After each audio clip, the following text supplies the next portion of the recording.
Sentidos da palavra história. A palavra história é polissêmica, isto é, possui diversos significados. Vamos ver alguns.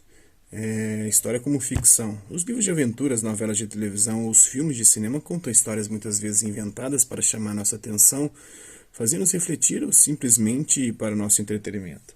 Essas histórias, com seus lugares e suas personagens criadas pela imaginação humana, são chamadas de ficção. Muitas vezes são inspiradas no conhecimento de épocas passadas, como acontece em filmes e romances históricos ou em novelas de época. A história como um processo vivido, as lutas e os sonhos, as alegrias e as tristezas de uma pessoa ou de um grupo social fazem parte de sua história. Assim, o conjunto dos acontecimentos e experiências que ocorrem no dia a dia, tanto de uma pessoa quanto de um grupo, pode ser chamado de história vivida. Essa história integra uma memória e recordações das pessoas que a viveram. Tem a história como conhecimento. Podemos também utilizar a palavra história em outro sentido, a produção de um conhecimento que procura entender como os seres humanos viveram e se organizaram desde o passado mais remoto até os dias de hoje. Um saber preocupado em desvendar a historicidade, a condição histórica das vivências humanas.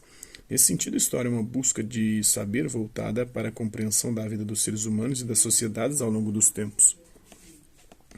Relacionando histórias, né? Os três sentidos da palavra história que acabamos de ver estão relacionados.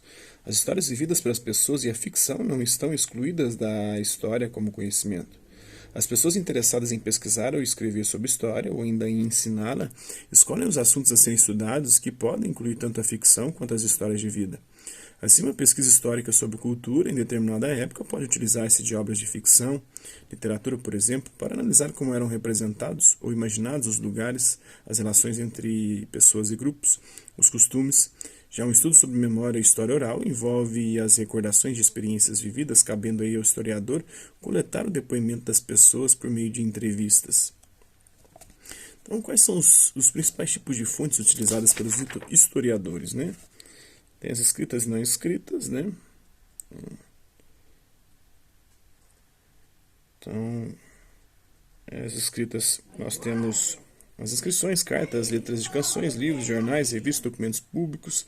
As não escritas, né? Tem as pinturas, esculturas, vestimentas, armas, músicas, discos fonográficos, filmes, fotografias, utensílios, o depoimento, né? De pessoas sobre aspectos da vida social. A história oral também é uma fonte não escrita. Relaciona os tipos de fontes estudados, os diferentes sentidos de história. Né? Alguns estão relacionados à ficção, outros ao processo vivido, né? Outro ao conhecimento. Tempo, diferentes percepções temporais. A experiência do tempo faz parte do nosso cotidiano. Quando percebemos coisas que mudaram ou permaneceram do passado ao presente, sentimos a duração do tempo. Quando observamos a rotina das atividades humanas, percebemos diferentes ritmos de tempo ordenando a vida das pessoas.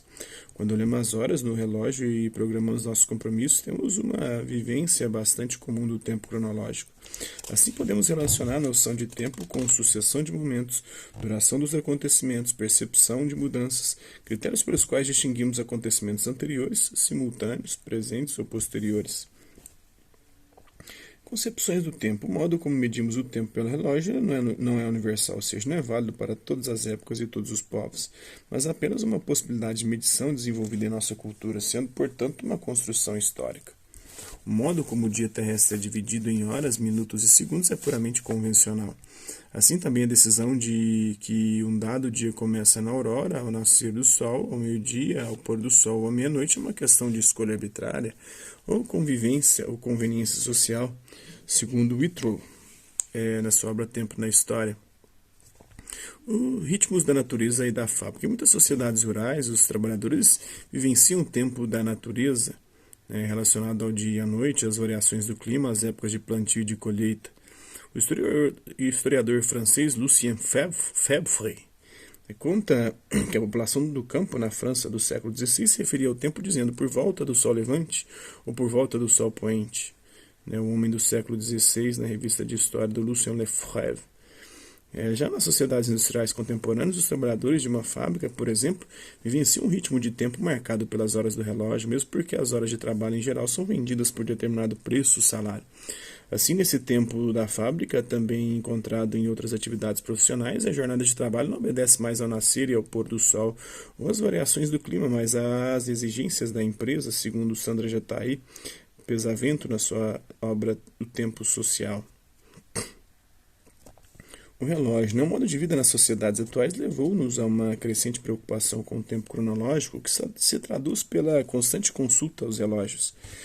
Logo que foram inventados, os relógios mecânicos eram instalados nas torres das igrejas, nos monumentos de praças, nos edifícios públicos. Atualmente considerado instrumento básico para a organização das rotinas diárias, encontra-se no pulso das pessoas, no veículo, na parede, sobre a mesa, nas agendas, no celular. O tempo do relógio passou a governar, em grande parte, o cotidiano das pessoas, mesmo contrariando as necessidades naturais. A hora de acordar, de comer, de trabalhar, de tomar banho, de dormir. Um calendário, né, o tempo pode ser organizado em unidades, ano, mês, relacionadas aí aos interesses de uma sociedade. Em função disso surgiram os calendários, né, que consistem em uma criação sociocultural ligada a diversos fatores, como observações astronômicas, crenças religiosas, valores sociais. Todo o calendário tem uma história, aliás, muitas histórias, segundo Jacques Le Goff, na sua obra História e Memória. O que é um calendário? É um sistema que estabelece um modo de contar o tempo. O termo deriva do latim calendarium, que significa livro de contas, do qual constavam os juros dos empréstimos pagos nas calendae, que correspondiam ao primeiro dia dos meses romanos. Diferentes povos criaram calendários de acordo com seus conhecimentos, critérios e necessidades. Supõe-se que o primeiro calendário foi criado entre 3.000 e 2.000 anos antes do nascimento de Cristo, provavelmente pelos chineses, egípcios ou sumérios, com base na observação do Sol e da Lua. Essa é uma reprodução aqui de uma miniatura flamenga do século XV, ilustrando os primeiros relógios na Europa Ocidental. Atualmente, o calendário cristão é o mais utilizado no mundo, embora nem todos os povos o tenham adotado. Muçulmanos e judeus, por exemplo, têm um sistema próprio de demarcação do tempo, os chineses também.